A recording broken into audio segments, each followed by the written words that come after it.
আসসালামু আলাইকুম এভৰিৱান। কি খবৰ আপোনালোকৰ? আশা ৰাখিছো আপোনালোকে সকলোৱে ভালে আছে আৰু সুস্থ আছে। ময়ো আপোনালোকৰ দোৱাত ভালে আছো আৰু সুস্থ আছো। মই ৰাতিপুৱা টোপনিৰ পৰা উঠিলো, দাঁত ব্ৰাছ কৰি মুখ হাত ধুলো। মুখ হাত ধুয়েই চালো আমাৰ চোতালত এটা মিটিঙৰ বাবে প্ৰস্তুতি চলাই আছে আমাৰ ঘৰৰ ল'ৰা কেইটাই।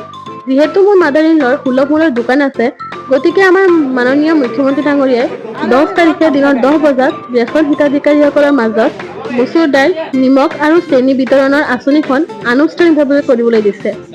নিজ নিজ দোকানতে কৰিব দিছিলে, কিন্তু আমাৰ দোকানখন ইমান আহল বহল নোহোৱাৰ কাৰণে মিটিংখন ঘৰতে আমি পাতি দিলো।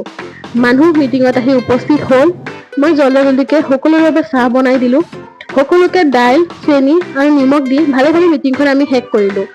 আকৌ সন্ধিয়া 6 বজাত গৰাজন মণ্ডলৰ কাৰ্যালয়ত এখন বিশেষ দলীয় সভা আহ্বান কৰিছিলে। আকৌ তাতে যাবলৈ আমি ৰেডি হৈ গলো। মিটিং শেষ হোৱাত আমি সকলোৱে চাহ খাবলৈ গলো। চাহ খাই ঘৰমুৱা হলো। মোৰ মানুহজনৰ আকৌ ৰাতি 1 কাপ চাহ খাই নুশুলে, বোলে টোপনি নাহে, গতিকে মই তেখেতক 1 কাপ চাহ বনাই দিলো আৰু আজি ভিডিঅ'টো ইয়াতে আমি শেষ কৰিলো। আশা ৰাখিছো আপোনালোকে সকলোৱে মোৰ ভিডিঅ'টো ভাল পাব, লাইক কৰিব, কমেন্ট কৰিব।